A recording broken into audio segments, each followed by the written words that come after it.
স্কুলের বাচ্চারা ক্যান্টিনের মাংসের স্যুপ খাচ্ছিল, কিন্তু হঠাৎ এক ছেলের তার বাটিতে এমন কিছু দেখে ভয় স্তব্ধ হয়ে যায়। মাংসের টুকরোতে তার বন্ধুর ট্যাটু ছিল। এই দৃশ্য দেখে সবাই আতঙ্কিত হয়ে পড়ে, ক্যান্টিন থেকে দৌড়ে পালায়। আর দাদি অর্থাৎ ক্যান্টিনের রাঁধুনি রহস্যময়ভাবে হাসতে থাকে। হাই, আমি Rakesh, you watching explain movie Bangla. আজকের মুভিটা হলো এক বৃদ্ধ মহিলা তার ছেলের হাড়ের স্যুপ স্কুলের বাচ্চাদের খাওয়াচ্ছিল। আসলে আধা মাস আগে থেকেই এই স্যুপ খুব জনপ্রিয় হয়েছিল, আর বাচ্চারা সেটি খুব মজা করে খাচ্ছিল। এমনকি এক ছেলেও স্যুপ খেতে খেতে লাইভ স্ট্রিম করে ভাইরাল হয়ে যায়। সবাই ভাবতো দাদি এমন কি বিশেষ উপকরণ দেন যা স্যুপকে এত সুস্বাদু করে তোলে, কিন্তু কেউ জানতো না দাদি আসলে নিজের ছেলের হাড় থেকে স্যুপ রান্না করতো। লাইভ স্ট্রিম করে রহস্য ফাঁস করতে একদিন সেই ভাইরাল হওয়া ছেলেটি গোপনে দাদির রান্নাঘরে ঢোকে। সে হাড়ির ঢাকনা তুলতে যাচ্ছিল, তখনই দাদি এসে তাকে ধরে ফেলে। ভয়ে পেয়ে ছেলেটি অজুহাত দেয় যে তার স্যুপে কিছু গন্ডগোল আছে। এই নিয়ে দুজনের মধ্যে তর্ক শুরু হয়, আর এক পর্যায়ে স্যুপের হাঁড়ি মাটিতে পড়ে যায়। তখন সবাই দেখে হাড়ির মধ্যে মানুষের হাড়। বাচ্চারা আতঙ্কিত হয়ে চিৎকার করতে থাকে আর দাদিকে অভিশাপ দিতে থাকে। সেই ছেলেটি পুরো ঘটনাকে লাইভ স্ট্রিম করে আর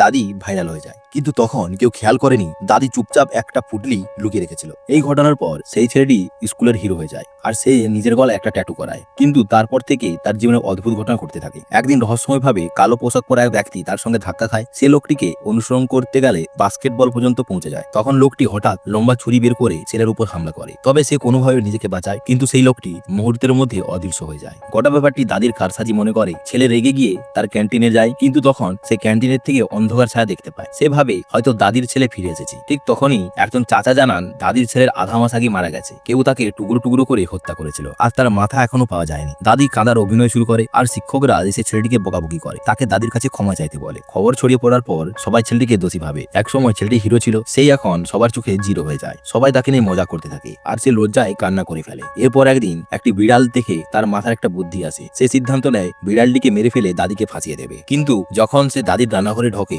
তখন কিছু ভয়ঙ্কর কিছু দেখে। রান্নাঘরের টেবিলে বিভিন্ন পূজার উপকরণ সাজানো ছিল, যেন কোনো অদ্ভুত ধর্মীয় রীতি চলছে। সে তার ফোন বের করে ছবি তুলতে যায়, কিন্তু হঠাৎ করে তার ফোন নষ্ট হয়ে যায়। ঠিক তখনই তার পেছনে একটি কালো ছায়া দেখা দেয়। সে ভয় পেয়ে ঘুরে দাঁড়ায় আর দেখে সেই ছায়া তাকে শক্ত করে ধরে ফেলেছে। আর যখন সেই ছায়া মাথার টুপি খোলে তখন দেখা যায় তার মাথার জায়গায় শুধু কালো ধোঁয়া বেরোচ্ছে। এই দৃশ্য দেখে সেটি এত ভয় পায় যে সে নিজেকে সামলাতে না পেরে পালিয়ে যায়। সে দৌড়ে শিক্ষকদের কাছে গিয়ে সব জানায়, কিন্তু কেউ তার ভূত প্রেতের গল্প বিশ্বাস করে না। তাই প্রমাণ জোগাড় করতে সে একাই আবার দাদির রান্নাঘরে যায় আর এক ছুরি নিয়ে খুঁজতে শুরু করে। এক সময় সে টেবিলের পুডলি দেখতে পায়। পুডলি খুলতেই তার চমকে যাওয়ার পালা, কারণ সেটির ভেতরে ছিল দাদির ছেলের কাটা মাথা। এই দেখে সে বুঝতে পারে দাদি তার মৃত ছেলের হাড় দিয়ে স্যুপ রান্না করছিল। ভয় ও আতঙ্কে সে হতবাক হয়ে পড়ে, কিন্তু ঠিক তখনই দাদি হাজির হয়। ছেলে কেঁদে কেঁদে তার জীবনের ভিক্ষা যেতে থাকে, কিন্তু দাদি ছিল নিষ্ঠুর। সে ছেলেটিকে হত্যা করে স্যুপ বানিয়ে ফেলে। পরের দিন ক্যান্টিনে সবাইকে সেই স্যুপ খাওয়ানো হয়, আর ঠিক তখনই এক ছেলের বাটিতে মাংসের টুকরোয় তার বন্ধুর গলার ট্যাটু পাওয়া যায়। তখনই সবাই আতঙ্কে চিৎকার করে ওঠে।